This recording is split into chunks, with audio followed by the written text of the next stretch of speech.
Please be seated.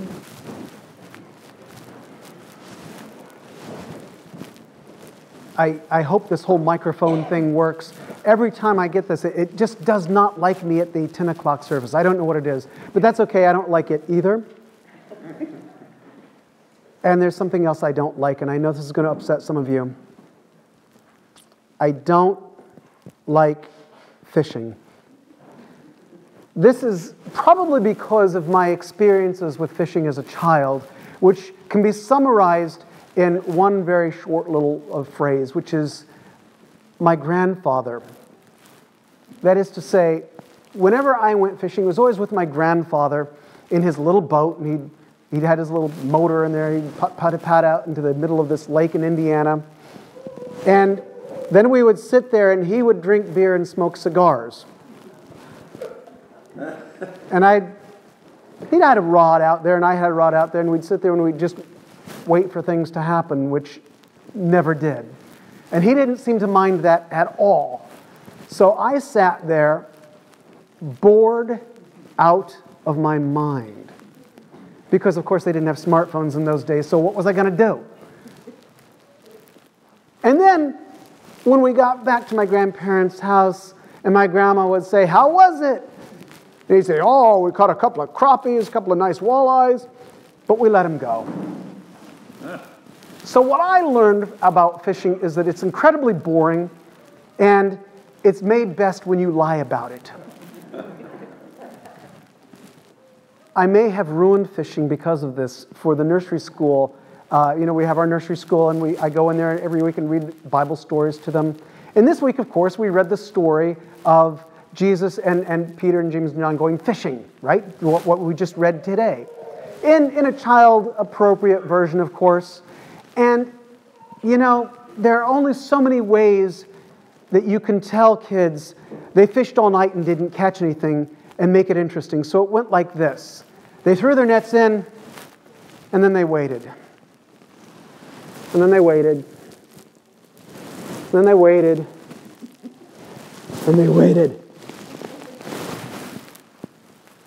The kids did like the part when all the fish started jumping in the net.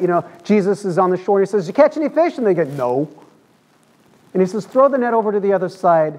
And all the kids are like, "That's silly." So they do it. They catch them all. And the kids like that, except one little boy said, "That never happens with my dad and me."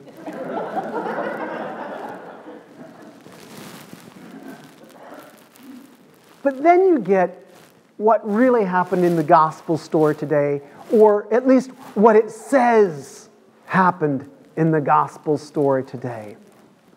And you think, if Jesus weren't involved in this, that would be a tall fish tale, wouldn't it? That'd be a real fish story. We got 153 after spending all night and nothing happened. Nobody would believe it, except that Jesus is involved. Same thing with Acts reading, by the way. The story with Paul. Saul's in there and he hates the Christians. They weren't even called Christians at this time. It was so early on, they were just called followers of Jesus or followers of the way. But he hates them so much, he goes and he persecutes them. He gets he's like deputized to go and have them arrested or even killed. And that's what he wants to do. And so he's on his way to Damascus to do this. And this bright light comes and throws him off his horse. And this voice starts talking to him. And before you know it, he's blind, and he has to be taken to Damascus. He's heard the Lord talking to him, and he gets his sight back, but only after 3 days, when Ananias comes in something like scales. See, it's the fish part there, is the scales. Anyway, something like scales fall off his eyes. And from that moment on, he's a new guy. He's a new man. Kind of a wild story also. Now we've got 2 wild stories. But the point of neither of them is the wildness. It is not the fish or the scales that's the point of these stories. The point of them is that the story of Jesus carries on. That the story of Jesus does not end, it continues. That's the point of these stories, and that's a really important point for the church at that time. And here's why. Because there was no guarantee that this whole Jesus movement was ever going to get past the first generation. There was no guarantee this thing was going to go on at all. And why? Well, if you ever look at the disciples, you don't have to ask. These guys were young, fairly undependable, and they scared easily. Remember Peter? He's the oldest of them, right? He's the mature one. And he's the one who, as soon as somebody said, "Oh, you're a friend of Jesus," he says, "No, I'm not." Remember that the night Jesus is arrested? 3 times he says, "I don't know the guy." This is not your real committed group there. So when Jesus comes to them that morning, after they have fished all night long, and he says, "Throw your net on the other side." And they do it. And all these fish come in there. They recognize that it's Jesus. They recognize it's the Lord.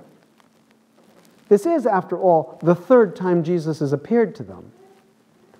And they get very excited and they go to him. And yes, that is him. He feeds them breakfast. This is all good. But it's not a surprise that it took him 3 appearances for them to kind of get it. At the best of times, we human beings need reinforcement. What do I always say if you're a newcomer here at the church? I get to ask you how many times? 5 times what your name is before you can yell at me. Because I need reinforcement. We all do. And the disciples certainly needed that reinforcement. So it's not good enough to have just one visit after the resurrection. Not even good enough to have the second one, where Thomas is reminded who Jesus is. He's got to have at least a 3rd visit. And at this 3rd visit, Jesus talks to Peter. What's he say to him? He says, "Peter, do you love me?" And Peter says, "Well, of course I do." He says, "Feed my sheep." Which is odd since it's a fish story that we're talking about sheep now, but never mind. Jesus says a second time, "Peter, do you love me?" He says, "You know I do." He said, "Take care of my lambs." And a third time, "Peter, do you love me?" And now Peter's starting to feel really bad about this at this point. He's like, I've just told you twice. And he says, "Good, feed my sheep." And then he says to Peter, "Follow me." Now what's important in this is that, first of all, even though Peter was the one who denied him 3 times, he goes to Peter. Which shows that even when we mess up, we're not done. Just because you make a mistake, just because you make sometimes really horrible mistakes, doesn't mean that you're off the hook. I used to think that's what it meant, which is why I tried to do the dishes really badly, and that didn't get me out of them anyway. But the point is, you make a mistake, your story doesn't end. You mess up really badly, your story doesn't end. Jesus says, "Now follow me." It's no accident that he asks Peter 3 times, the exact number of times he denied him. Now he's got him on a solid footing again, and he says, "Now let's let our story begin. Let's go." Interestingly, in the Acts reading today, Jesus also targets one person. Goes to Paul. Says, "Saul, why are you persecuting me?" And at the end of that, someone who has spent all of his zeal, all of his energy, all of his faith destroying this group of people, he says, "I want you to come, and you're now going to be one of the most energetic evangelists for me. You're going to go throughout the whole world and you're going to tell people about me. It doesn't matter what you did before. Now we start anew. This is your story now. Jesus takes these pretty wild stories. I mean, all those fish all at once just by switching the net to the other side of the boat.